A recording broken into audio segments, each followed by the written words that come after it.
What's going on, everyone? So, I want to talk about Jarred Vanderbilt and his fit with Luka Doncic. I've briefly touched on it in a recent Jarred Vanderbilt video, but I really want to kind of break it down further, right?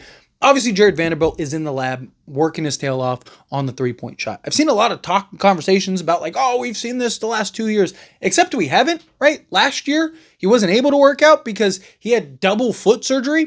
So he was laid up in bed for most of the offseason, and then came back and was kind of a step behind. Obviously, I mean, he just had foot surgery, but he wasn't quite himself, and yet was still the most versatile defender in all of basketball. Again, not my opinion. Did a whole video on the numbers and breakdown, and it wasn't even like me, coming up with the numbers so people think like, oh, you're just, making up. No, it was Cranjismic Basketball who actually did it, and I just broke it down and talked about it and elaborated on more numbers. So again, Jarred Vanderbilt, even last year, which he didn't quite look like the Jarred Vanderbilt that we saw going on the conference finals run, still was fantastic, right?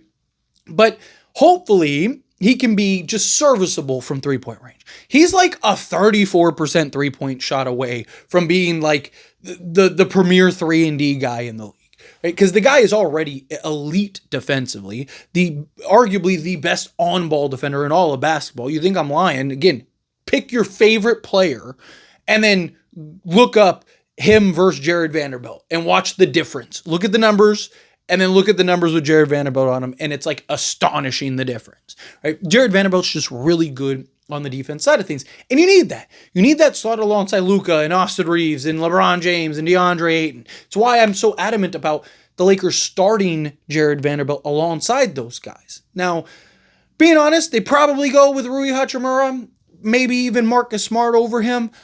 But if he really starts to show a consistent three-point shot, I think that he's the guy that they need to start. But one of the big kind of concerns with Jarred Vanderbilt is him getting played off the court because of his lack of offense, right? He also not only needs to work on his three-point shot, he needs to work on his finishing ability and his catching ability in his hands. Right? He has like, you talk about butterfingers, man. The guy has butterfingers for sure, right? But he's been working on that all offseason, right? He's been working on his three-point shot, so hopefully he can improve in that area. But the big issue is because of his lack of offense, you've seen him kind of get played off the court in other playoff series and stuff, and a lot of that had to do with LeBron James and Anthony Davis. Now, it's not like, their fault that he's, an offensive liability, but in the sense of the style in which LeBron James and Anthony Davis wanted to play compared to Luka Doncic. Jarred Vanderbilt won't get played off the basketball court the way that he did with Anthony Davis and LeBron James, because there's a difference in the style in which they all like to play, right? LeBron James and Anthony Davis, they want the paint cleared, right? I mean, even look at LeBron's history when he's won championship stuff. What was like the big change in Miami? He moved to the 4, and then they slotted in Chris Bosh at the 5. And Chris Bosh started to play the 5, and he started to stretch the floor and knock down the 3. And then he just kind of followed that blueprint everywhere.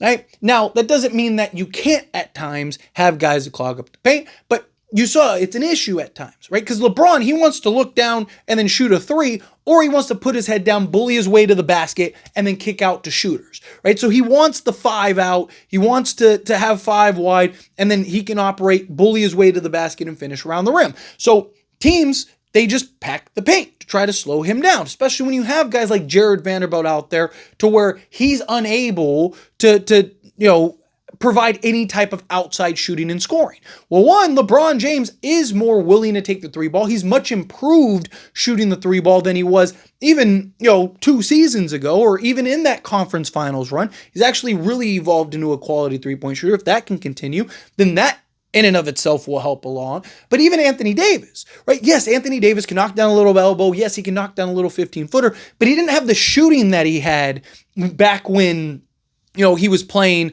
alongside in the bubble, right? Like he was knocking down threes. He was hitting fadeaway game winners and all this stuff. But what does Anthony Davis like to do? He likes to kind of, get into the triple threat, kind of jab step, beat guys off the dribble, get to the basket, finish around the rim, or do that little floater on the inside, right? Or he'll just kind of stop and shoot, over the top, or, that little elbow, right?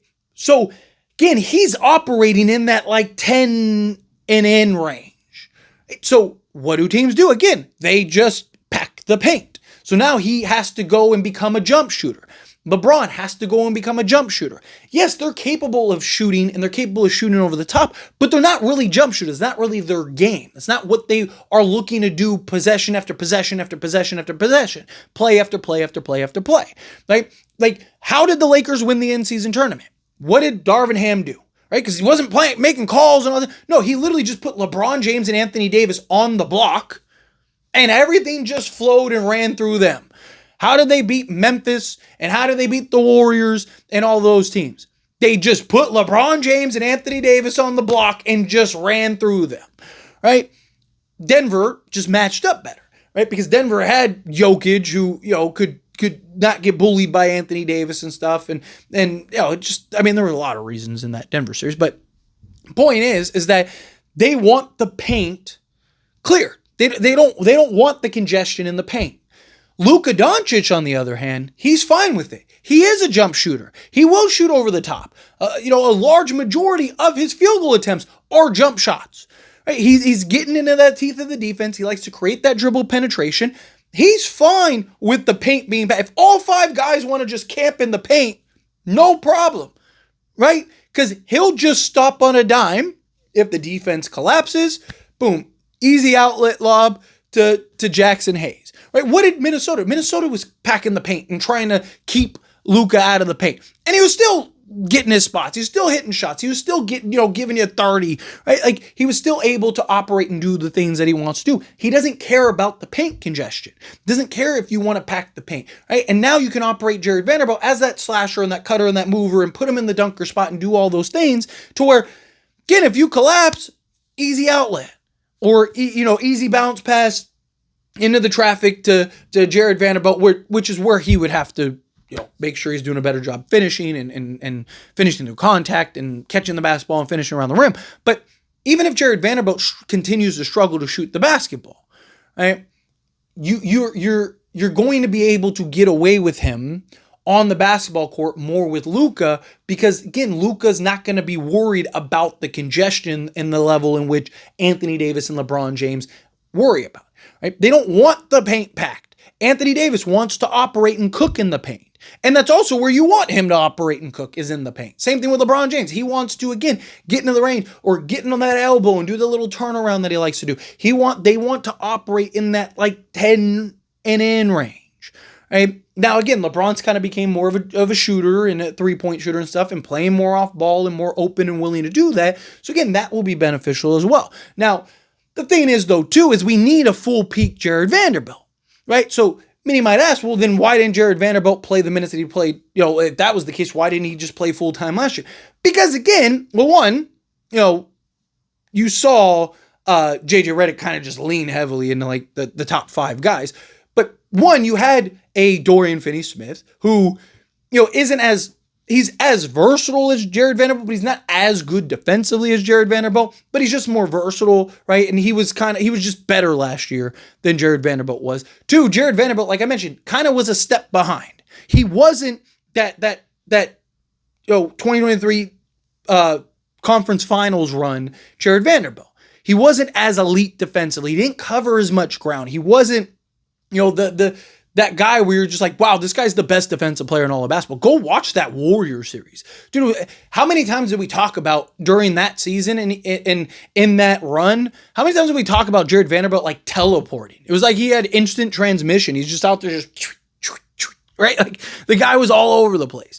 And, if he could get back to that, Jarred Vanderbilt, that Jarred Vanderbilt's probably seen a lot more playing time out there on the basketball court. But also it doesn't help when you have Jackson Hayes. It's one thing to have Jarred Vanderbilt as your primary liability on offensive side.